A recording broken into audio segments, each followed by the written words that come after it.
الصلاة والسلام عليك سيدي يا حبيب الله. الصلاة والسلام عليك سيدي يا شافع المذنبين. الصلاة والسلام عليك سيدي يا رحمة للعالمين.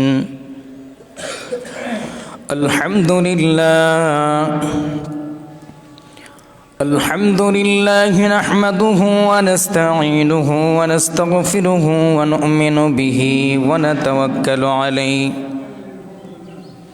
ونعوذ بالله من شرور أنفسنا ومن سيئات أعمالنا. من يهده الله فلا مضل له ومن يضلله فلا هادي له. ونشهد أن لا إله إلا الله وحده لا شريك له. ونشهد أن سيدنا وسندنا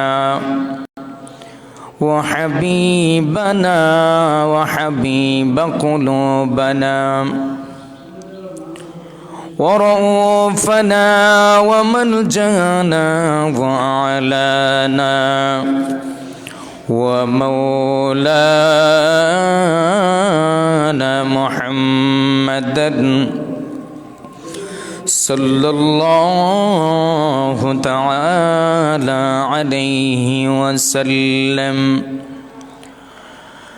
الذي أرسله بالحق بشيرا ونذيرا وداعيا إلى الله بإذنه وسراجا منيرا. أما بعد فقد قال الله تعالى في كلامه المجيد والفرقان الحميد. সবাই পড়ুন أعوذ بالله من الشيطان الرجيم. بسم الله الرحمن الرحيم.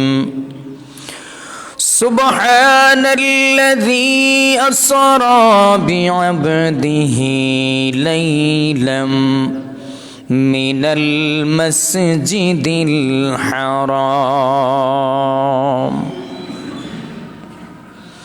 صدق الله المولانا العظيم وصدق رسوله النبي الحبيب الكريم. في شان حبيبه ومحبوبه ومعشوقه آمرا ومخبرا إن الله وملائكته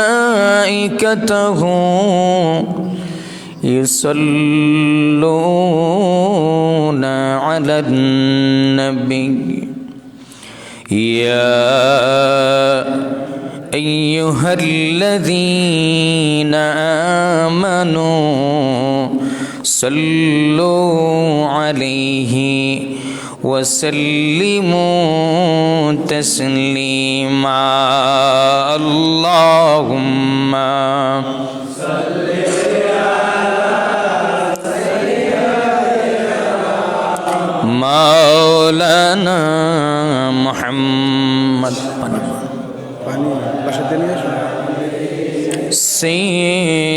देना।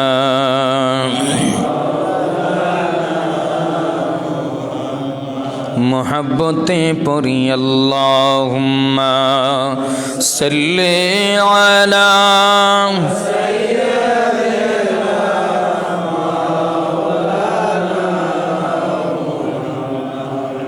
वअला आलि सय्यिदिना।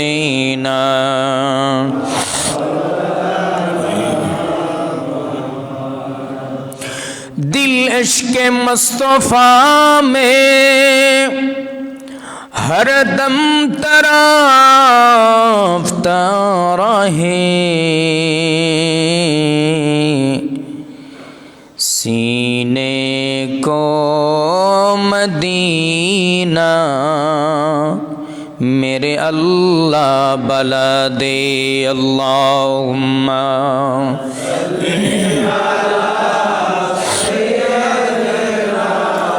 मौलाना मुहम्मद वअला आलि सय्यिदिना।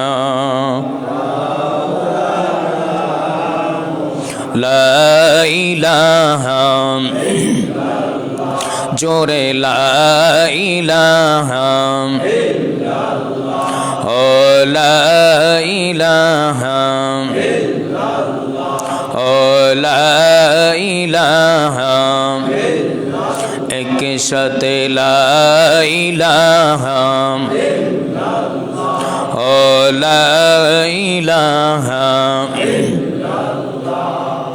ला इलाहा।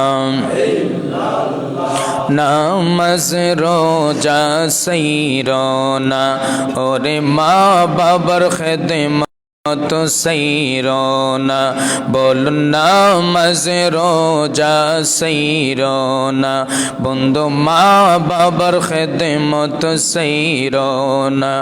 अमर नबीर दरूद भूलो ना भाई नबीर दरूद।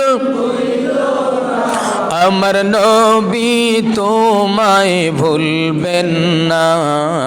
ला इलाहा ला इलाहा ओ ला इलाहा के जाओ भाई मदीना आमार अर्जी शोनो ना। बोलुन के जाओ भाई मदीना आमार अर्जी शोनो ना। এই গোলামের সালাম ঠোকো এই গোলামের সালাম ঠোকো পৌঁছে দিও মদিনা।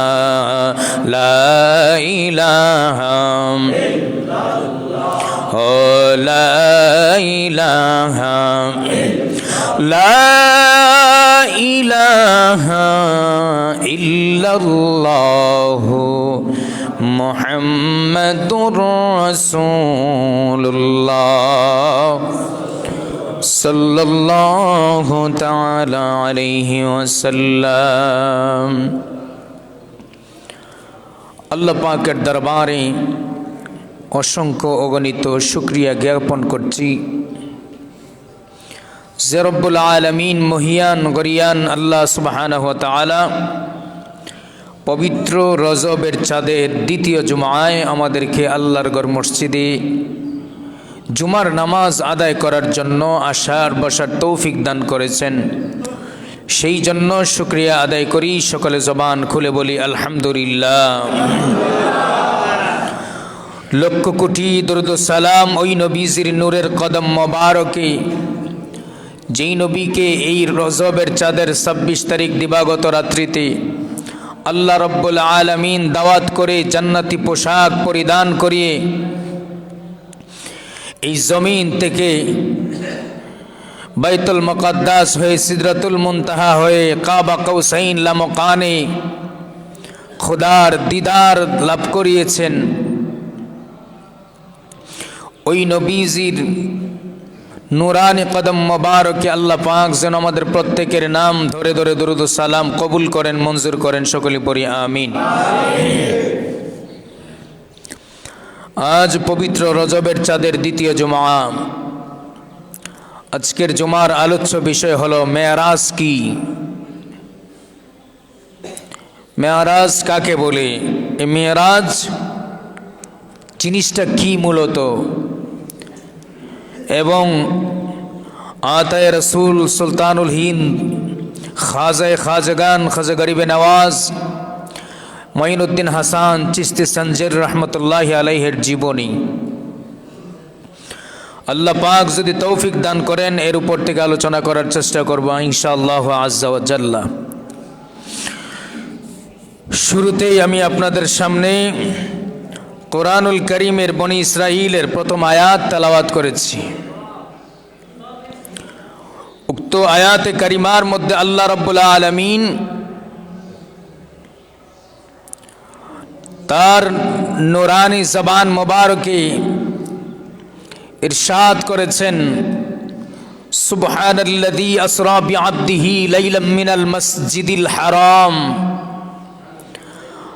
আল্লাহ বলেন সুবহান, ওই সত্তা পবিত্র। শব্দের শুরুতে, আয়াতের শুরুতে সুবহান শব্দটি আল্লাহ ব্যবহার করেছেন।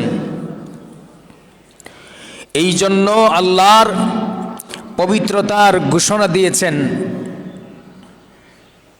সুবহান, ওই সত্তা পবিত্র। আল্লাযী, যিনি, আসরা, ভ্রমণ করিয়েছেন, বিআবদিহি, তার বন্ধুকে তার নিকটে গমন করিয়েছেন। আবদুন, বান্দা, বিআবদিহি, তার বন্ধুকে, তার মাহবুবকে, তার প্রিয় ব্যক্তিকে ভ্রমণ করিয়েছেন লাইলাম, রাতের কিছু অংশে, মিনাল মসজিদিল হারাম, মসজিদ হারাম থেকে। এতটুকুই আমাদের মূল আলোচ্য বিষয়। আল্লাহ রাব্বুল আলামিন মেরাজ এমন একটা মুআজিজা তার হাবিব সাল্লাল্লাহু আলাইহি ওয়াসাল্লামকে দান করেছেন। সমস্ত মুআজিজার শ্রেষ্ঠতম মুআজিজার নাম হলো মেরাজুন নবী সাল্লাল্লাহু আলাইহি ওয়াসাল্লাম। এই মেরাজ একমাত্র আল্লাহ রাব্বুল আলামিন তার হাবিব সাল্লাল্লাহু আলাইহি ওয়াসাল্লামকে দিয়েছেন। আর এই শ্রেষ্ঠতম মুআজিজা যা অন্য কোনো নবী রাসূলকে দেন নাই। মেরাজ হলো ঊর্ধ্বগমনের সিঁড়ি, উপরে ওঠার সিঁড়ি। মেরাজ শব্দের অর্থ ঊর্ধ্বগমনের সিঁড়ি, উপরে ওঠার সিঁড়ি। যে জিনিসটা, এটার নাম হলো মেরাজ। আল্লাহ রাব্বুল আলামিন তার হাবিব সাল্লাল্লাহু আলাইহি ওয়াসাল্লামকে মসজিদে হারাম থেকে, নবীজির চাচতো বোন উম্মে হানির ঘর থেকে মসজিদে আকসা বাইতুল মুকাদ্দাস ভ্রমণ করিয়েছেন বুরাকের মাধ্যমে, যেই বুরাকটা আকাশে উড়াল দিয়ে যায়, যেই বুরাকটা আকাশে উড়াল দিয়ে যায়। যে বুরাকের শক্তি, বুরাকের ক্ষমতা কতটুকু ছিল, যেই বুরাকে আমার নবীজি আরোহণ করেছিলেন, এই বুরাক দিয়ে উড়ে যাওয়ার নাম হলো ঊর্ধ্বগমনের সিঁড়ি। এটার নামই হলো মেরাজ। সেই বুরাকের ক্ষমতা ছিল, তার চৌকের দৃষ্টিসীমা যতদূর পর্যন্ত যায় ততদূর পর্যন্ত সে এক কদমে পার হয়ে যেত। এক পা থেকে আরেক পায়ের দূরত্ব কত? এই বুরাকের দৃষ্টিসীমা, চৌকের যে পাওয়ার ছিল, এই চৌকের দৃষ্টি দিয়া সে যত দূর পর্যন্ত দেখতে পাইত তত দূর পর্যন্ত এক কদমে পার হয়ে যেত। এতটা গতি ছিল। সেই মুজিজার বুরাক অন্য কোন নবীকে আল্লাহ দান করেন নাই। সেই জান্নাতি পোশাক দুলহা বানিয়ে অন্য কোন নবীকে আল্লাহ দাওয়াত করেন নাই আল্লাহর বাড়ি যাওয়ার জন্য। শুধু একমাত্র আপনার আমার কামলিওয়ালা নবীকে দাওয়াত করেছেন আল্লাহর বাড়িতে আল্লাহর দিদার দেওয়ার জন্য। সুবহানাল্লাহ। সেই উড়াল দিয়ে বাইতুল হারাম থেকে বাইতুল আকসা পর্যন্ত গিয়েছেন। বাইতুল আকসা থেকে সিদরাতুল মুনতাহা, 7 আসমান পাড়ি দিয়ে তার উপরে সিদরাতুল মুনতাহা ভ্রমণ করেছেন। সেটার নাম হলো মিয়ারাজ। সেই ঊর্ধ্বগমনের নাম মিয়ারাজ। এই মিয়ারাজ কোরআনুল কারীম দ্বারা সাব্যস্ত। আমরা যে আয়াতে কারিমা তেলাওয়াত করলাম সূরা বনী ইসরাঈলের 1 নম্বর আয়াত, আল্লাহ বলেছেন সুবহানাল্লাযী আসরা, ভ্রমণ করিয়েছেন বিআবদিহি, তার বন্ধুকে তার মাহবুবকে, লাইলান, রাতের কিছু অংশে, মিনাল মসজিদুল হারাম, মসজিদে হারাম থেকে। এই যে ভ্রমণ করিয়েছেন সেটার নাম হলো আসরা, এটার নাম আসরা, এটার নাম হলো মিয়ারাজ। সেই মসজিদে হারাম থেকে মসজিদে আকসা পর্যন্ত ভ্রমণ করিয়েছেন। এটাকে বিশ্বাস করা আমাদের জন্য অবশ্যই আবশ্যক। কেননা এটা বিশ্বাস এই জন্য করতে হবে, আল্লাহ কোরআনে সেই কথাগুলি নাজিল করেছেন, এটা বিশ্বাস করা ওয়াজিব। আর এই কোরআনের আয়াত সূরা বনী ইসরাঈলের প্রথম আয়াত অনুযায়ী মসজিদে হারাম থেকে মসজিদে আকসা যে ভ্রমণ করেছেন সেটাকে মিয়ারাজ বলে। এটাকে যদি কেউ অস্বীকার করে, অবিশ্বাস করে, কি করে? অস্বীকার করে, অবিশ্বাস করে, সে কি করলো? কুফরি করলো। মিয়ারাজকে অস্বীকার করার কারণে, অবিশ্বাস করার কারণে সে কি করলো? কুফরি করলো। কুফরি করার কারণে সে কি হলো? কাফের হয়ে গেল। নাউজুবিল্লাহ বলেন। তারপরে মসজিদে আকসা বাইতুল মুকাদ্দাস থেকে সিদরাতুল মুনতাহা পর্যন্ত ভ্রমণ করেছেন। সেটা মাশহুর হাদিস দ্বারা সাব্যস্ত, প্রমাণিত। সেটাকে যদি কেউ অস্বীকার করে এবং বিশ্বাস না করে, ওই ব্যক্তিটি ফাসিক হয়ে যাবে। কি হয়ে যাবে? ফাসিক হয়ে যাবে। তারপরে সেই সিদরাতুল মুনতাহা থেকে কাবা কাউসাইন, লামকান পর্যন্ত ভ্রমণ করেছেন। বিভিন্ন ধরনের আশ্চর্যজনক ঘটনা নবীজি দেখেছেন। ওইটাকে যদি কেউ অস্বীকার করে, ওই ব্যক্তিটি মূর্খ, জাহেল, হতভাগা হিসাবে চিহ্নিত হবে। নাউজুবিল্লাহ। 3টা স্টেপের 3টা ধারা রয়েছে। যেটা মানবে না সেটার জন্য সে ভুক্তভোগী হবে। এবার আসেন, বাইতুল্লাহ থেকে বাইতুল মুকাদ্দাস, মসজিদে হারাম থেকে মসজিদে আকসা, এটা কোরআন দ্বারা সাব্যস্ত, কোরআন দ্বারা প্রমাণিত। কোথায়? সুবহানাল্লাযী আসরা।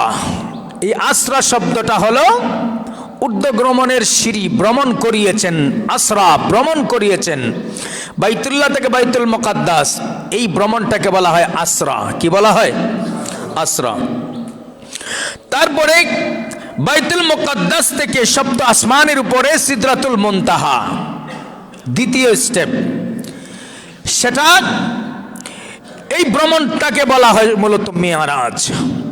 বাইতুল মুকাদ্দাস জেরুজালেমের ওই যে সিরিয়ায়, সেই জেরুজালেমের বাইতুল মুকাদ্দাস থেকে 7 আসমান পাড়ি দিয়ে সিদরাতুল মুনতাহা পর্যন্ত ভ্রমণটাকে মূলত বলা হয় মিয়ারাজ। ঊর্ধ্বগমনের সিঁড়ি, উপরে ওঠার সিঁড়ি, সেটাকে বলা হয় মিয়ারাজ। তারপরে আর সেই সিদরাতুল মুনতাহা, 7 আসমানের উপরে সিদরাতুল মুনতাহা থেকে কাবা কাউসাইন, লামকানে, আল্লাহর আরশের উপরে কাবা কাউসাইন, আরশের উপরে, নিচে না, আরশের উপরে।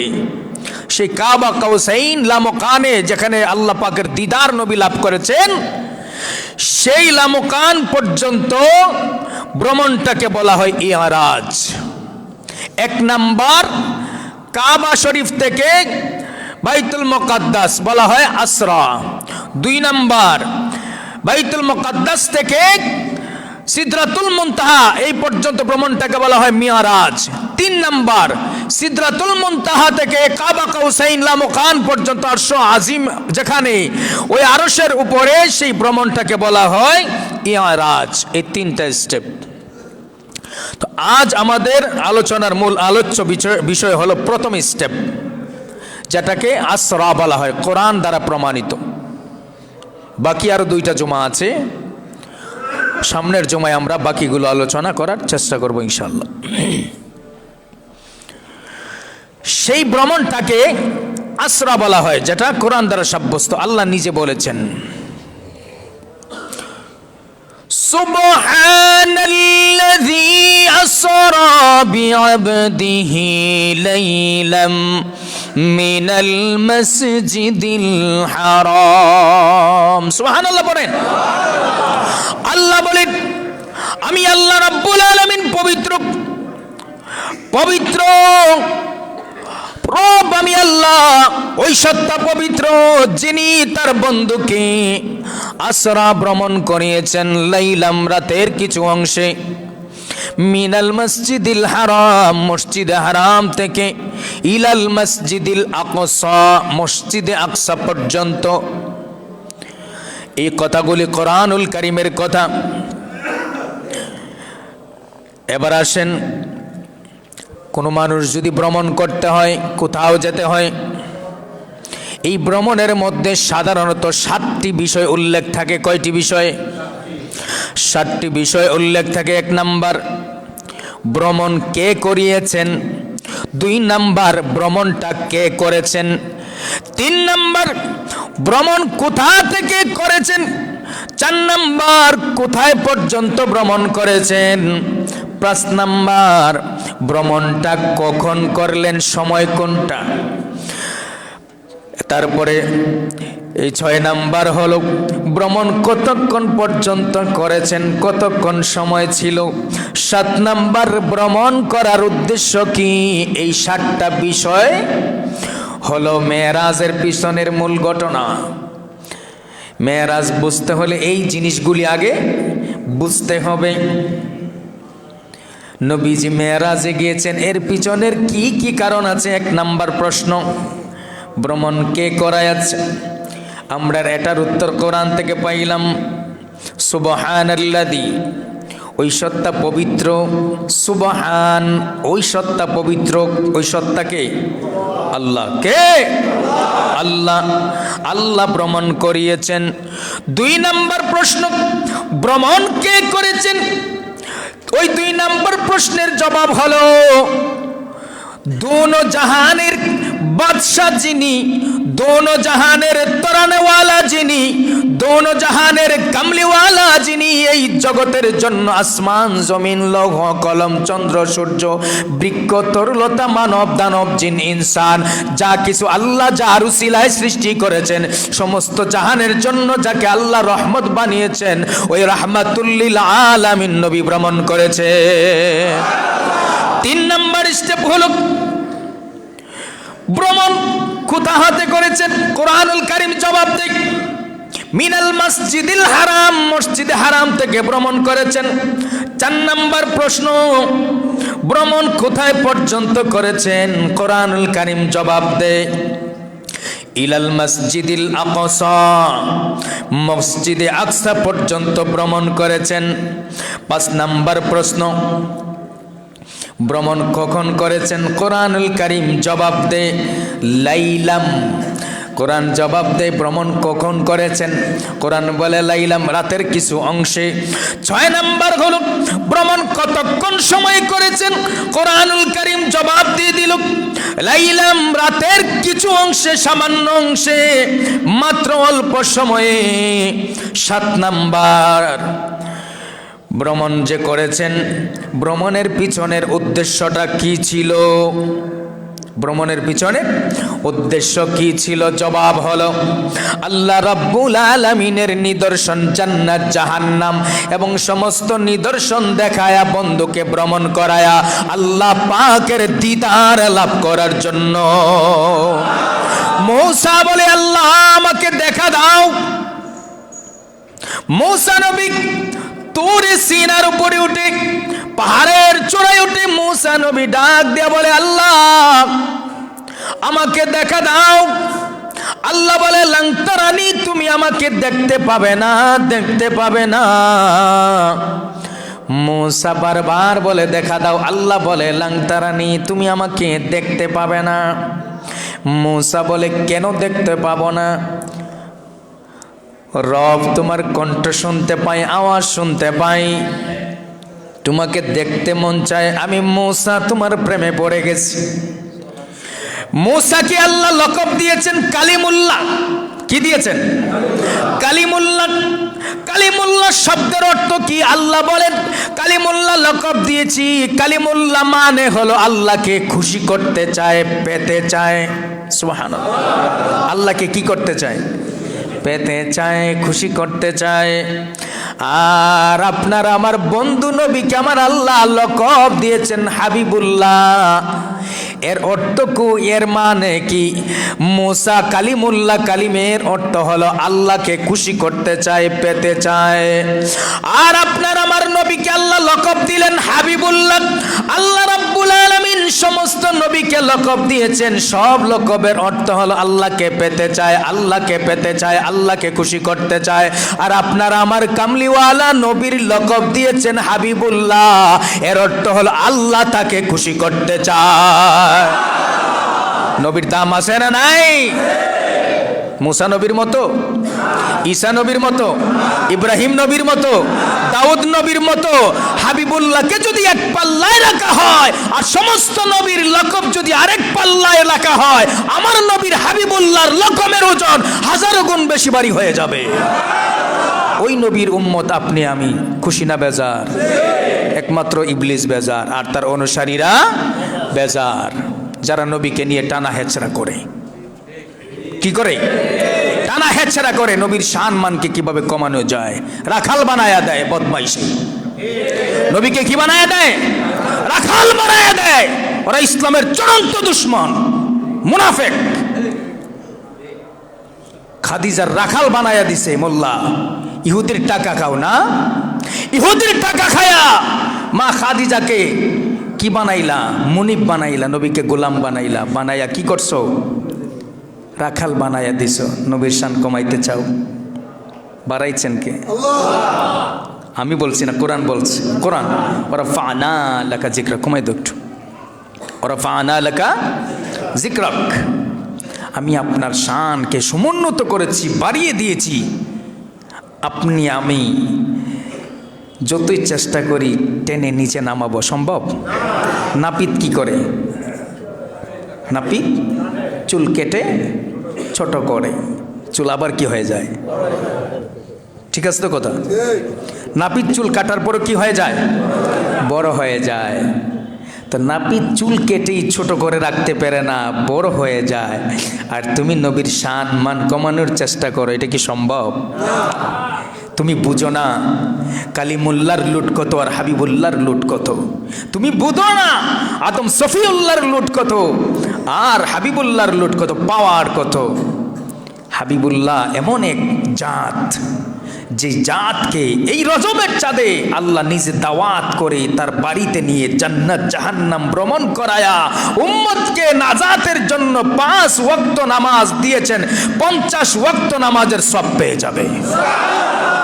ওই নবীর উম্মত তুমি, তোমার শুকরিয়া নাই। তুমি নবীকে রাখাল বানায়া দাও।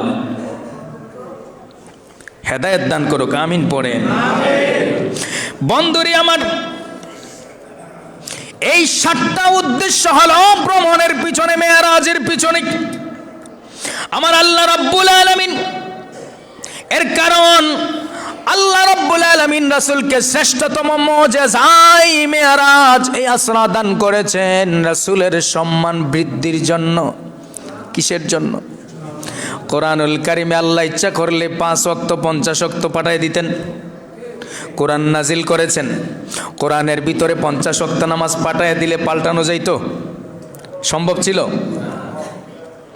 5 ওয়াক্ত করে কমাইতে কমাইতে 50 থেকে 5 ওয়াক্ত নিয়ে আসছেন।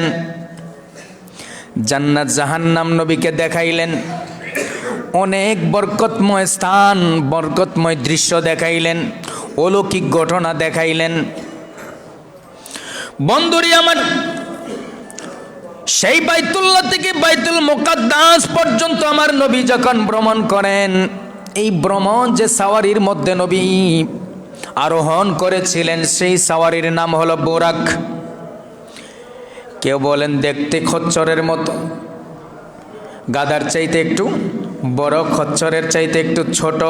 আবার কেউ বলেছেন দেখতে ঘোড়ার মতো পাকা ছিল। কি ছিল? পাকা ছিল।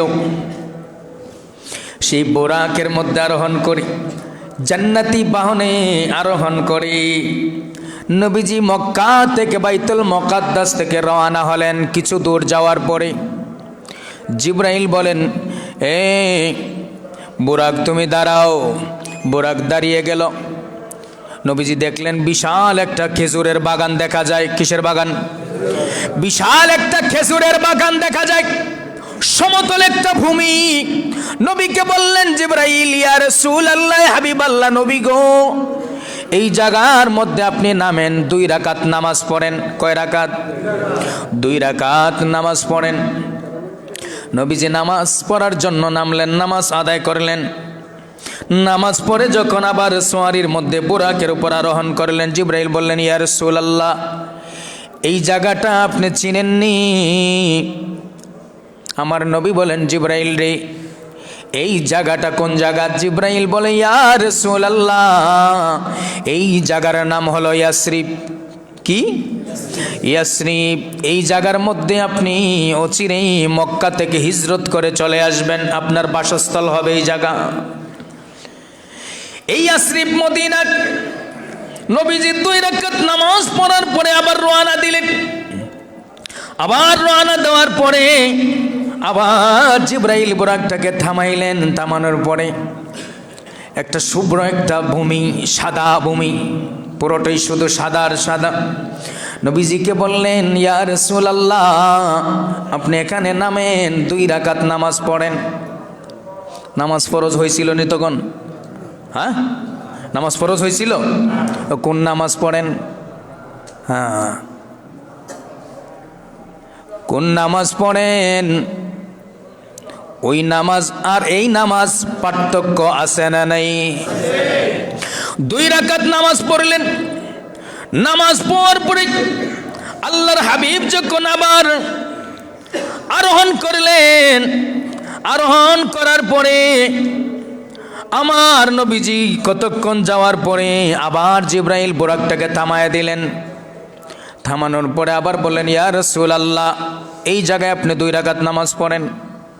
নবীজি আবার বুরাক থেকে নামলেন, 2 রাকাত নামাজ পড়লেন। জিবরাইল বলেন, ইয়া রাসূলুল্লাহ, এই জায়গার নাম হলো মাদায়েন।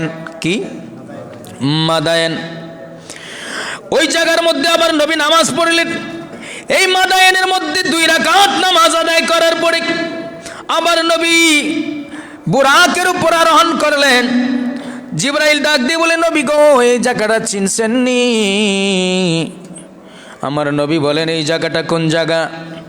জিবরাইল ডাক দিয়া বলেন, ইয়া রাসূলুল্লাহ, ইয়া হাবিবাল্লাহ নবী গো, এই মাদায়েনে আপনি নামাজ পড়েছেন, সেখান থেকে লাহমের মধ্যে আবার নামাজ পড়েছেন। এইভাবে 6 জায়গায় নামাজ পড়েছেন। কয় জায়গায়? গত জমায় একটা হাদিস থেকে, রজবের ফজিলতের হাদিস থেকে আমরা বয়ান শুনেছিলাম, 2 রাকাত করে কয় রাকাত নামাজ পড়তে হবে? 12 রাকাত। কয় রাকাত? নবীজি 6 জায়গায় বুরাক থেকে নেমে মক্কা থেকে বাইতুল মুকাদ্দাসে যাওয়ার পথে 6 জায়গার মধ্যে নেমে 2 রাকাত 2 রাকাত করে 12 রাকাত নামাজ পড়েছেন। কয় রাকাত? 12 রাকাত নামাজ পড়তে কতটুকু সময়ের দরকার? রামগমতো নামাজ নাকি? আমাদের নামাজ উঠলাম আর পড়লাম, কোন রকম শেষ, বাড়িতে যাওগা। 4 দোকান অপেক্ষা করতেছে, টেবি সারা আছে, ওখানে গিয়ে বসতে হবে, আড্ডা দিতে হবে, সুগুলগুড়ি করতে হবে। কথা কেন? এটাই তো আমাদের অভ্যাস। ওই নামাজ নবীজি 6 জায়গায় 12 রাকাত নামাজ আদায় করলেন, শুধু বাইতুল্লাহ থেকে বাইতুল মুকাদ্দাসের ভিতরে, যেখানে 1 মাসের দূরত্বের রাস্তা। আল্লাহ বলেন লাইলাম মিনাল মসজিদিল হারাম ইলাল মসজিদিল আকসা, রাতের কিছু অংশ আমি ভ্রমণ করেছি, রাতের কিছু অংশ, সামান্য অংশ, এর ভিতরে এত কিছু হয়ে গেল। এই জায়গার ভিতরেই আমার নবী 6 বার নামলেন, 12 রাকাত নামাজ পড়লেন। এই জন্য 26 তারিখ দিবাগত রাত্রিতে সবে মেরাজে 12 রাকাত নামাজ আদায় করি আমরা। বন্ধুরি আমার, এই মাদায়েন থেকে আবার সামনে যাওয়ার পরে জিবরাইল বলেন আবার আপনি নামেন। বুরাক থামলো, নবী নামলেন, নামাজ পড়লেন লাহমে। জিবরাইল ডাক দিয়া বলে নবী গো, এই জায়গার নাম হলো লাহম। নবী বললেন লাহম কোন জায়গা? জিবরাইল আবার ডাক দিয়া বলে ঈসা আলাইহিস সালামের জন্মের জায়গা। সুবহানাল্লাহ। ঈসা নবীর জন্মের জায়গা এই জায়গাটা। এইভাবে নামাজ আদায় করে করে আল্লাহ রাব্বুল আলামিনের হাবিব সাল্লাল্লাহু আলাইহি ওয়াসাল্লাম বাইতুল্লাহ থেকে বাইতুল মুকাদ্দাস পর্যন্ত গেলেন। সেই বাইতুল মুকাদ্দাস থেকে যখন সমস্ত নবীদের সাথে দেখা হলো, বাইতুল মুকাদ্দাস যখন গেলেন, 6 জায়গায় নামাজ পড়লেন। যাওয়ার সময় আমার নবী নিচের দিকে তাকাইলেন, নিচের দিকে তাকাইলেন, তাকায় দেখেন মূসা নবী তার মাজারের উপর দাঁড়ায়া দাঁড়ায়া নামাজ পড়ে। কি করে? মূসা নবী আছে না? উনি আছেন, কিন্তু ওনার কবরের মধ্যে রূহ জগতে আছেন। কিন্তু নবী বলেন আমি যখন যাই, যাওয়ার সময় দেখলাম মূসা তার কবরের উপর দাঁড়ায়া নামাজ পড়ে। এর মানে নবীরা মরে না।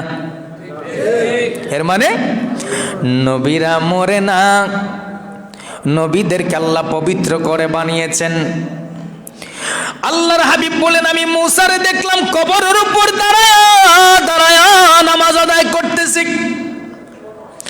আমি এই দৃশ্য দেখার পরে বাইতুল মুকাদ্দাসে গেলাম, যেখানে 1 লক্ষ মতান্তরে 2,24,000 নবী রাসূল হাজির ছিলেন, উপস্থিত ছিলেন। জামাই আসার আগ পর্যন্ত সবাই অপেক্ষমান, কখন জানি বর আসে। কখন বর কখন আসবে, বরের গাড়ি কখন আসবে। গেট সাজায়া গেটের মধ্যে ফিতা বেঁধে দাঁড়ায়া থাকে। বর আসবে, তাকে আহলান সাহলান মারহাবা জানানো হবে, মিষ্টি মুখ করানো হবে, তারপর গেট পাস দেওয়া হবে। বন্ধুরে আমার 1 লক্ষ মতান্তরে 2,24,000 নবী রাসূল ওই বাইতুল মুকাদ্দাসের ভিতরে সারিবদ্ধ হয়ে দাঁড়ায় আছে আমার নবীকে স্বাগতম দেওয়ার জন্য। আর ওই মোল্লা দুনিয়ার মধ্যে নবীকে সালাম দিবে দাঁড়ায়া, মাজায় ব্যথা লেগে যায়। দাঁড়ায় নবীকে সালাম দিবে, মাজায় ব্যথা লেগে যায়। বুঝা গেল ওর কলিজা বিন্দু মাত্র নবীর মোহাব্বত নাই। আর ওইদিকে বাইতুল মুকাদ্দাসের ভিতরে 1 লক্ষ মতান্তরে 2,24,000 নবী রাসূল দাঁড়ায় আছে আমার নবীকে সালাম দেওয়ার জন্য। সালাম দেওয়ার জন্য নবী আসবেন, নবীকে সালাম দিবে, আহলান সাহলান মারহাবা জানাবে। সুবহানাল্লাহ। 2,24,000 নবী রাসূল দাঁড়ায় আছে। আমার নবী যখন জিবরাইলের মাধ্যমে বুরাক থেকে নেমে, বুরাকটা নামার পরে বুরাকটাকে যেই জায়গার মধ্যে বেঁধে রাখা হয়েছিল এই জায়গাটা এখনো আছে বাইতুল মুকাদ্দাসে। যে জায়গার মধ্যে বুরাকটাকে বেঁধে রাখা হয়েছিল, জিবরাইল বেঁধেছিলেন, ওই চিহ্নটা এখনো বাইতুল মুকাদ্দাসে আছে। আমাদের আলাউদ্দিন জিহাদি সাহেব গিয়েছিলেন, তখন ভিডিওতে দেখলাম ওই দৃশ্যটা। আমার নবী বাইতুল মুকাদ্দাসে যাবেন, গিয়ে ঢুকলেন, দেখলেন সমস্ত নবীরা 2 দিকে ভাগ হয়ে সারিবদ্ধভাবে দাঁড়িয়ে আছে। ইমাম আসবেন, ইমামের জায়গায় 2 পাশে মুসল্লি, সমস্ত নবী রাসূলগণ সারিবদ্ধভাবে দাঁড়ানো। জান্নাতি দুলহা এখন বাইতুল মুকাদ্দাসে প্রবেশ করতেছেন। সমস্ত নবীরা আসসালামু আলাইকা ইয়া রাসূলুল্লাহ, আহলান সাহলান মারহাবার ধ্বনি শুরু করে দিয়েছে। সবার সাথে সাক্ষাৎ হলো, মোলাকাত হলো। বাইতুল মুকাদ্দাসের মধ্যে আমার নবী গেলেন, 2 রাকাত নামাজের ইমামতি করলেন। 2 রাকাত নামাজের ইমামতি করার পরে সবার সাথে মোলাকাত হলো। দেখেন মুসাও আছে, মুসাও আছে। মুসার সাথে একটু আগে দেখা হলো কবরের উপর দাঁড়ায়া নামাজ পড়ে। আবার মুসাকে দেখা যায় বাইতুল মুকাদ্দাসে। কয়বার হলো? 2 বার। সমস্ত নবীদের সাথে সাক্ষাৎ করা শেষ, দেখা করা শেষ। সাথে সাথে জিবরাইল কানে কানে বলে, ইয়া রাসূলুল্লাহ, ইয়া হাবিবাল্লাহ, আপনাকে আজকে একটা লকব আমার আল্লাহ উপাধি দিয়েছেন। আমার নবী বলেন, জিবরাইল কি রে? জিবরাইল ডাক দিয়ে বলে, ইয়া রাসূলুল্লাহ, সমস্ত নবীদের ইমাম আপনি হয়েছেন। আমার আল্লাহ ঘোষণা দিয়েছেন আজকে থেকে আপনি নবী হলেন ইমামুল মুরসালিন। সমস্ত নবীদের ইমাম আপনাকে আল্লাহ বানিয়ে দিল। সেই বাইতুল মুকাদ্দাস থেকে সবার সাথে সাক্ষাৎ করে। সবার সাথে বাস্তবে সাক্ষাৎ নাকি স্বপ্নে নাকি রূহ জগতে? বাস্তবে। কোন মসজিদে? বাইতুল মুকাদ্দাসে। ইহুদির বাচ্চারা যতই চেষ্টা করুক বাইতুল মুকাদ্দাস ছিনিয়ে নিবে, বাইতুল মুকাদ্দাস বন্ধ করে দিবে। খোদার কসম লাগে, কিয়ামত পর্যন্ত দুনিয়ার সমস্ত ইহুদির বাচ্চারা যদি চেষ্টা করে বাইতুল মুকাদ্দাস ছিনিয়ে নিবে, না না, এই জায়গায় রহমাতুল লিল আলামিন নবীর কদম পড়েছে। আমার নবী বলেছেন বাইতুল মুকাদ্দাস কখনো ইহুদিরা ছিনিয়ে নিতে পারবে না, বন্ধ করতে পারবে না। এখানে আমার উম্মতের নামাজ পড়বেই পড়বে এবং বাইতুল মুকাদ্দাস থেকে মুসলমানদের বিজয়ের পতাকা আকাশে উঠতেই থাকবে। ওইখান থেকে ছিনিয়ে নেওয়ার কোনো সুযোগ নেই। তবে প্রাণ দিতে হবে। তবে কি দিতে হবে? প্রাণ দিতে হবে, রক্ত ঝরাতে হবে। এবার বাইতুল মুকাদ্দাস থেকে প্রথম আসমান, দ্বিতীয় আসমান, এই আলোচনাগুলি আগামী জুমায় করব। 6ষ্ঠ আসমানের মধ্যে আবার যখন গেলেন, মুসা নবীর সাথে আবার দেখা হলো। কয়বার? কয়বার? কেউ একজন 3 জায়গায় থাকে কেমনে? একজন কি 3 জায়গায় থাকে কিভাবে? কালিমুল্লাহর লকব হলো আল্লাহকে খুশি করা, আর হাবিবুল্লাহর লকব হলো আল্লাহ যাকে খুশি করতে চায়। পার্থক্য আছে না নাই? পরিবর্তন আছে না নাই? তো যদি পার্থক্য থাকে, কালিমুল্লাহ যদি 3 জায়গায় থাকতে পারে, কয় জায়গায়? একবার কবরের উপরে নামাজ পড়ি। ইবনে কাসির রহমাতুল্লাহি আলাইহি তার তাফসীরের কিতাব ইবনে কাসিরের মধ্যে এই কথাগুলি এইভাবে উল্লেখ করেছেন। দ্বিতীয় সাক্ষাৎ বাইতুল মুকাদ্দাসে, তৃতীয় সাক্ষাৎ 6ষ্ঠ আসমানে। 3 জায়গায় মুসার সাথে দেখা হয়, অথচ মুসার চাইতে 1000 গুণ দামি আমার নবী। মুসা আল্লাহকে কত দেখতে চাইল, পারে নাই, তুর পাহাড় জ্বলে গেছে। আর আল্লাহ তার বন্ধুকে হাবিবুল্লাহকে দাওয়াত করে নিয়ে দিদার দেয়, দেখা দেয়। মুসা যদি 3 জায়গায় থাকতে পারে, আমার বন্ধু নবী মুহূর্তের ভিতরে, সেকেন্ডের ভিতরে, পলকের ভিতরে এই বাংলার জমিনে যদি 100টা কবরে 100টা লাশ দাপন করা হয়, 1000 কবরে, 1 লক্ষ কবরে, 1 কোটি কবরের ভিতরে যদি 1 কোটি মানুষকে দাপন করা হয়, শুধু বাংলাদেশে, সারা বিশ্বে নয়, 1 কোটি মানুষকে যদি 1 কোটি কবরের ভিতরে দাফন করানো হয়, একসাথে দাফন করানোর পরে কবরের ভিতরে 1 কোটি কবরের ভিতরে ফেরেশতা প্রশ্ন করে, মা কুনতা তাকুলু ফি হাক্কি হাযার রাজুল, ওই ব্যক্তিকে চিনো নাকি, ওনার সম্পর্কে তোমার ধারণা কি, ওনাকে তুমি চিনো নাকি? বোঝা গেল 1 কোটি কবরের ভিতরে আমার নবী ওই সময় হাজির। এই জন্য ইন্না আরসালনাকা শাহিদাও ওয়া মুবাশশিরাও ওয়া নাযীরা, আল্লাহ বলেন শাহিদান, আপনাকে সাক্ষ্যদাতা বানিয়েছি, আপনি উপস্থিত থেকে দেখে সাক্ষ্য দিবেন। এই জন্য আপনি নবী হলেন হাজির ও নাজির। যে দেখে সাক্ষী দেয় সেই হাজির। এই জন্য নবী যেখানে সেখানে, যখন তখন ইচ্ছা নবী যেতে পারেন, আসতে পারেন। সেই ক্ষমতা দিয়েছেন কে? আল্লাহ। মুসা নবী 3 জায়গায় থাকতে পারে মিয়া, আর আপনার আমার নবী মুসা নবী যেই নবীর জন্য আল্লাহ বানালেন। সুতরাং আজ আমরা জানলাম বাইতুল মুকাদ্দাস পর্যন্ত ভ্রমণ। আগামী জুমায় বাইতুল মুকাদ্দাস থেকে বাকি অংশটুকু আমরা আলোচনা করার শোনার চেষ্টা করব। আজ হলো 9 রজব। এই রজব মাসের 6 রজবে 632 হিজরিতে যার উসিলায়, যার মাধ্যমে এই ভারত উপমহাদেশে কালেমার পতাকা আল্লাহ উড়িয়েছেন, লক্ষ লক্ষ হিন্দু, বৌদ্ধকে, খ্রিস্টানকে, ইহুদিকে, বেদিনকে, কাফেরকে মুসলমান বানিয়েছেন। তার নাম হলো আতায়ে রাসূল সুলতানুল হিন্দ খাজায়ে খাজাগান খাজা গরিবে নওয়াজ মঈনুদ্দিন চিশতি হাসান সানজির রহমতুল্লাহি আলাইহি। এই জমিনের মধ্যে এসে এই ভারত উপমহাদেশে কালেমার দাওয়াত দিয়ে দিয়ে মানুষকে বিধর্মী থেকে ধর্মে এনেছেন, বেদিন থেকে দিনে এনেছেন, জাহান্নামী থেকে জান্নাতি বানিয়েছেন। যেই দিন খাজা গরিবে নওয়াজের জানাজার নামাজ হয়, ওই দিন 90 লক্ষেরও বেশি কাফের মুসলমান ছিল তার জানাজার ভিতরে। কয়জন বানাইছেন মুসলমান?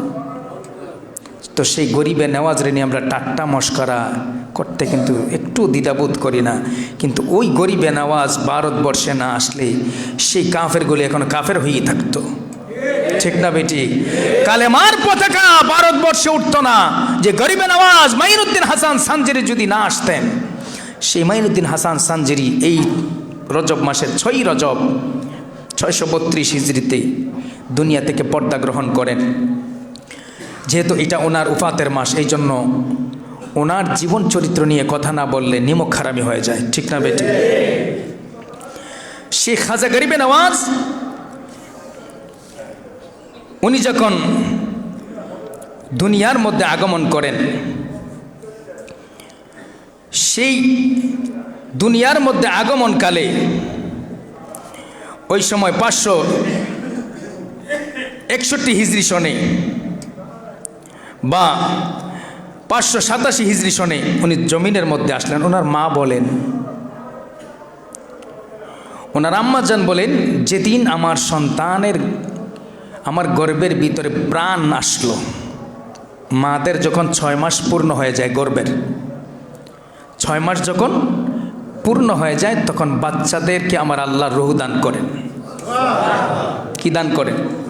রূহ দান করেন, তারা জীবন পায়। তো মা মাহনুর বেগম বলেন যে আমার সন্তান যখন আমার পেটের ভিতরে 6 মাসের সময় যখন জীবন পায়, ওই দিন থেকে যেদিন আমি সন্তান প্রসব করলাম ওই দিন পর্যন্ত সর্বক্ষণ 24 ঘন্টা আল্লাহর জিকিরের আওয়াজ আমার পেটের ভিতর থেকে আসতো। এমনি হলে হয় নাই। যার মা নবীর বংশের, যার বাবা নবীর বংশের, হাসানি এবং হুসাইনি, সেই গরিবে নওয়াজ নবীজির আওলাদ এই জমিনের মধ্যে এসে ইসলাম প্রচার করলেন এবং এই দুনিয়া থেকে 6 রজব উনি বিদায় নিলেন। খাজা গরিবে নওয়াজ যখন লেখাপড়া শেষ করার পর্যায়ে, লেখাপড়ার উদ্দেশ্য যখন উনি বের হবেন, ওনার বাবা হিজরত করে আপনার ইরাকে বাগদাদের মধ্যে চলে গেলেন। বাগদাদে যাওয়ার কয়েক বছর পরেই ওনার বাবা মারা গেলেন। বাবা মারা যাওয়ার পরে ওনার উপরে সমস্ত সংসারের চাপ সৃষ্টি হলো। উনি সংসারের কাজকর্ম করতে গিয়ে ওনার বাবার সম্পদ থেকে সম্পত্তি পাইলেন একটা আঙ্গুরের বাগান, একটা আঙ্গুরের বাগান, আর ওই যে গম পিষে এগুলার একটা মেশিন। সময় স্বল্প, যাই হোক উনি একদিন আঙ্গুরের বাগানে পরিষ্কার পরিচর্যা করতেছেন। ওই সময় হঠাৎ করে একজন দরবেশ, একজন আবেদ, এক ব্যক্তি এই জায়গার মধ্যে আগমন করলেন, এই আঙ্গুরের বাগানে। ওনার সাথে সাক্ষাৎ হলো। ওই আল্লাহওয়ালাকে এনে একটা গাছের নিচে বসাইলেন, বসায়া কিছু আঙ্গুর ফল এনে ওনাকে দিলেন যে আপনি যেহেতু আমার বাগানের কাছে আসছেন, আপনাকে মেহমানদারি করালাম। মেহমানদারি করানো কি সুন্নত। এটা দেখে ওই আবেদের অন্তরের মধ্যে খাজা মাইনুদ্দিনের প্রতি মায়া হয়ে গেল, প্রেম হয়ে গেল। তিনি ডাক দিয়ে কাছে আনলেন, এনে বলতেছেন, বাবা তুমি যেহেতু আমাকে সম্মান করেছো, আদব দেখিয়েছো, আমি তোমাকে কিছু না দিয়ে যেতে পারি না। উনি ওই সময় মুখের ভিতর কি যেন চাবাচ্ছিলেন ওই আবেদ, ওনার মুখ থেকে খুলে মাইনুদ্দিন হাসানের হাতের মধ্যে দিলেন যে তুমি এটা খাও। মাইনুদ্দিন হাসান খাইলেন। খাওয়ার পরে পরে অটোমেটিক দেখতেছেন ওনার স্মৃতিশক্তি যেন কেমন হয়ে গেছে। কে যেন অদৃশ্য থেকে বলতেছে, এই মাইনুদ্দিন, বাগান পরিষ্কার পরিচর্যা করার জন্য আমি আল্লাহ তোমাকে বানাই নাই। তোমার কাজ হলো এই জমিনের মধ্যে ইসলাম কায়েম করা। সুতরাং তুমি বাগান ছেড়ে দাও, সংসার ছেড়ে দাও, বাড়ি ছেড়ে দাও, এলেম অর্জনের জন্য বেরিয়ে যাও, আল্লাহ তোমার রাস্তা পরিষ্কার করে দিবে। মাইনুদ্দিন হাসান বলেন, আমি বাগান বিক্রি করে দিলাম, গম পেশার মেশিন বিক্রি করে দিলাম, 3টা ভাগ করলাম, একটা ভাগ মাকে দিলাম, আর একটা ভাগ নিজে নিলাম, আর একটা ভাগ দান করে দিলাম। দান করলে লাভ আছে না লস? লাভ আছে। দান করে দিলেন, একটা ভাগ নিয়ে রওনা হয়ে গেলেন লেখাপড়ার জন্য। হাফেজ হলেন, আলেম হলেন, মুফতি হলেন, মুহাদ্দিস হলেন, মুফাসসির হলেন। দুনিয়ার জ্ঞান অর্জন করা শেষ। ওনার সর্বশেষ উস্তাদ ওনাকে বললেন যে বাবা তুমি একজন হক্কানি আল্লাহওয়ালা একজন অলির দরবারে চলে যাও, যার হাতে তুমি বায়াত গ্রহণ করবে। বাগদাদে পাঠিয়ে দিলেন। বর্তমানে আপনার এই বাগদাদের জমিনে যাওয়ার পরে গিয়ে দেখলেন যে এক মসজিদের মধ্যে একজন বড় আলেম বসা, ওনার সামনে শত শত ছাত্র বসা। তো ওনার উস্তাদ বলে দিয়েছেন, যিনি উস্তাদ ওনার নাম উসমান হারুনি, খাজা উসমান হারুনি। সবাই যখন চলে যাবে তুমি তার সামনে যাবে, মোলাকাত করবে, আমার পরিচয় দিবে এবং বলবে আমি পাঠিয়েছি তোমাকে বায়াত হওয়ার জন্য। তো খাজা গরিবে নওয়াজ সবাই বসে আছে, সবার পিছনে বসলেন। উসমান হারুনির নজর পড়ল। উসমান হারুনি আওলাদে রাসূল নয়, নবীর বংশের নয়। খাজা মাইনুদ্দিন হাসান নবীর বংশের চেরাগ। নবীর বংশের চেরাগের ভিতরে আলাদা একটা নূর আছে, একটা পাওয়ার আছে। সবার পিছনে মাইনুদ্দিন বসা, মাত্র 13 থেকে 15 বছর বয়সের মাইনুদ্দিন।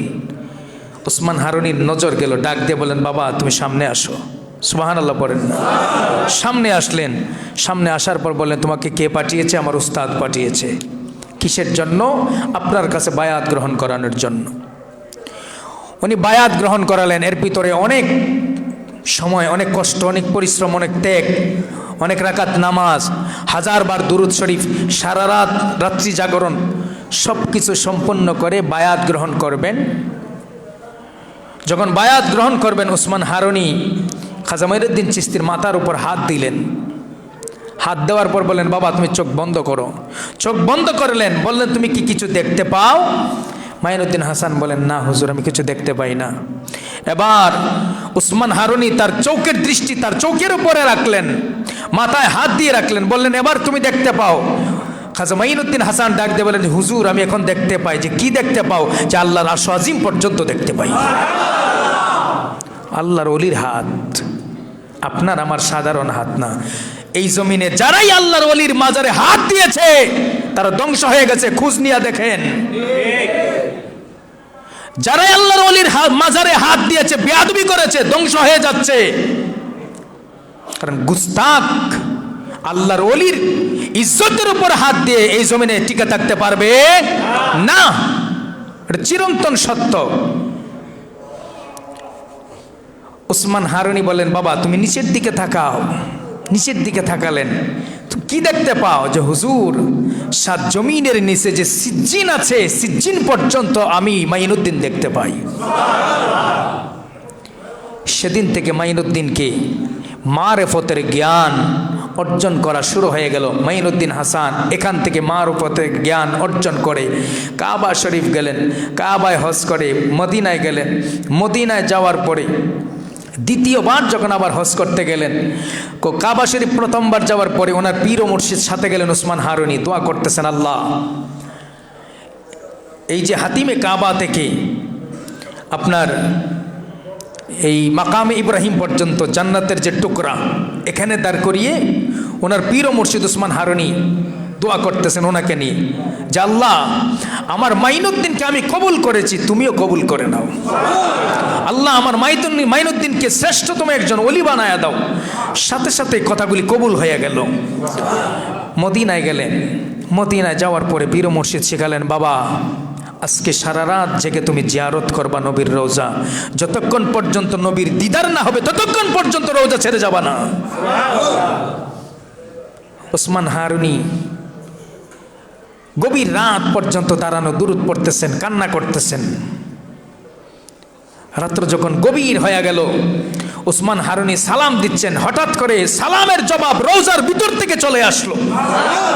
ওসমান হারুনি সালামের জবাব পাওয়ার সাথে সাথে দেখলেন রওজার ভিতর থেকে নূরের নবীর নুরানি হাত মোবারক বাড়ায়া খাজা মাইনুদ্দিন হাসানের সাথে মুসাফা করার জন্য হাত বাড়িয়ে প্রথমবার। দ্বিতীয়বার রওজায় যখন গেলেন, মদিনার যে খাদেম রয়েছে, খাদেম ডাক দিলেন, মাইনুদ্দিন হাসান কে আছেন সাক্ষাৎ করেন। শত শত মাইনুদ্দিন হাসান রওজার কিনারে মসজিদে নববীর পাশে গিয়ে হাজির হয়ে গেলেন। খাদেম সাহেব দেখলেন নবীজি চাইলেন একজন, কয়জন? একজন। আসছে হাজার হাজার মাইনুদ্দিন। বলেন আজকে আপনারা চলে যান, আগামীকাল সেই মাইনুদ্দিনকে আমরা দেখব। পরের দিন আবার তাহাজ্জুদের টাইমে ডাক দেওয়া হলো, মাইনুদ্দিন হাসান। মাইনুদ্দিন হাসান ঘুম থেকে লাফ দিয়ে উঠে গেলেন। উঠেই ওযু করেই দৌড় নবীর রওজার কিনারে গেলেন। খাদেম সাহেব বললেন যে আজকে আপনি একা এসেছেন, আপনাকেই আমার রাসূল ডেকেছেন নবীর সাথে দেখা করার জন্য। নবী না ময়রা পচা গইল্লা মাটির সাথে মিশে গেছে গা। মাইনুদ্দিন হাসান গেলেন নবীর রওজার কিনারে। এক এক বর্ণনায় এক একভাবে আসছে। কেউ বলেছেন একটা কমলা, কেউ বলেছেন একটা ডালিম, কেউ বলেছেন লেবু। তো বেশিরভাগ বর্ণনায় পাওয়া যায় একটা ডালিম। একটা ডালিম ফল মাইনুদ্দিন হাসানের হাতের মধ্যে আল্লাহর রাসূল দিলেন। সেই ডালিম ফলের ভিতরে সেই মদিনা থেকে সেই হিন্দুস্তানে বর্তমান আজমির পর্যন্ত পুরা রাস্তার যে ম্যাপ রয়েছে, সমস্ত ম্যাপগুলি, চিত্রগুলি আমার নবী ডালিম ফলের উপর একে মাইনুদ্দিনের হাতে ধরাইয়া দিলেন।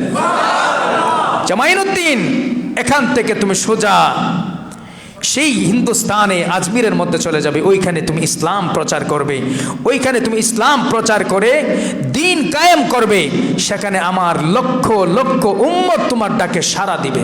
সুবহানাল্লাহ। সেই মাইনুদ্দিন হাসান এই 6 রজব যেদিন পর্দা করলেন, ওনার জানাজার ভিতরে 90 লক্ষেরও বেশি কাফের জানাজায় উপস্থিত হয়েছিল মুসলমান হয়ে। কয় লক্ষ? 90 লক্ষের উপরে কাফের মুসলমান হয়েছিল, ওই জানাজায় উপস্থিত ছিল। বোঝা গেল সেই হিন্দুস্তানে খাজা মাইনুদ্দিন হাসান সানজিরি আসার পরে 90 লক্ষেরও বেশি কাফেরকে মুসলমান বানিয়েছিলেন। তারা মুসলমান বানিয়েছেন বলে আমরা মুসলমান হতে পেরেছি। সেই জমিনে আপনার শাহজালাল শাহপরান এসেছেন বলে আমরা মুসলমান হতে পেরেছি। ঠিক না বেঠিক? এই জন্য আল্লাহর ওলিকে সম্মান দিয়েছেন আল্লাহ। আলা ইন্না আউলিয়া আল্লাহি লা খাউফুন আলাইহিম ওয়ালা হুম ইয়াহজানুন। আল্লাহ বলেন সাবধান, সতর্ক, আউলিয়া আল্লাহি যারা আমার বন্ধু, লা খাউফ, তাদের ভয় নেই, ওয়ালা হুম ইয়াহজানুন, চিন্তাও নাই। আল্লাহ সাবধান করেছেন শুরুতেই। আল্লাহর ওলিদের সাথে কখনোই গুস্তাকি করতে যাবেন না, সম্মান দিতে পারেন না, যায়েন না, কিন্তু গুস্তাকি করেন না, বেয়াদবি করেন না। ভালো লাগে না, যেন না, কিন্তু বেয়াদবি করেন না, বেয়াদবির ফল খুব খারাপ হয়ে যাবে। সুতরাং যাদের মাধ্যমে ইসলাম পাইলাম, নুন খাইলাম, তাদের গুণ যদি না গায় নিমক খারাপই হয়ে যায়। আল্লাহর ওলিদের সান্নিধ্যে যাবেন, তাদের কাছ থেকে ফয়েজ বরকত নিয়ে আসবেন, জীবনটা সুন্দর হয়ে যাবে। কারণ আল্লাহর ওলিদের দেখানো পথই হলো সঠিক পথ, সুফিবাদের পথই হলো সঠিক পথ। আর এছাড়া সমস্ত পথ আল বাতিলু কুল্লুহুম ফিন্নার, সমস্ত পথ হলো জাহান্নামের পথ। আমি বলি নাই, নবী বলেছেন। এছাড়া 172 দল রয়েছে, সে 72টা রাস্তাই হলো জাহান্নামের রাস্তা। এগুলি আপনি আমি বুঝে শুনে তারপরে চিন্তা করে পা বাড়াতে হবে। এই জন্য আল্লাহর ওলিদের সহবতে যেতে হবে, আল্লাহর ওলিদের সহবতে বসতে হবে। তাদের সহবতে বসলে, তাদের কাছে গেলে, তাদের দুআয় আপনাকেও আল্লাহ ওলি বানায়া দিবেন। আপনাদেরকে একটা দাওয়াত, আগামী 17 জানুয়ারি রোজ শুক্রবার বাদ জুমা আমাদের এই শাসনগাঁও দেওয়ানবাড়ি মসজিদে শ্রী আতায়ে রসুল খাজা গরিবে নওয়াজ মাইনুদ্দিন হাসান সিসি সানজির রহমতুল্লাহ আলাইহির এই বাৎসরিক উরুস শরীফ উপলক্ষে খতমে কোরআন হবে সকাল থেকে, এবং জুমার নামাজের পরে মিলাদ হবে, এবং আপনাদের জন্য তাবারুকের ব্যবস্থা করা হবে। আপনাদের সকলের দাওয়াত আগামী শুক্রবার জুমায়, যারা এসেছেন যারা আসেন না সবাইকে দাওয়াত করবেন যে খাজা গরিবে নওয়াজ মাইনুদ্দিন হাসান সানজির রহমতুল্লাহ আলাইহির উরুস শরীফ উপলক্ষে দেওয়ানবাড়ি মসজিদে আগামী শুক্রবার জুমার নামাজের পর মিলাদ হবে, উরুস শরীফ উপলক্ষে দোয়া মোনাজাত হবে। আপনারা যারা পারেন এর মধ্যে শারীরিকভাবে যতটুকু পারেন শরীক হবেন, এবং উপস্থিত থাকার জন্য বিনীতভাবে দাওয়াত করা হলো। আল্লাহ পাক সকলকে কবুল করেন, সকলে পড়ে আমিন। ওয়া আখিরু দাওয়ানা আনিল হামদুলিল্লাহি রাব্বিল আলামিন। আসসালামু আলাইকুম ওয়া রাহমাতুল্লাহ।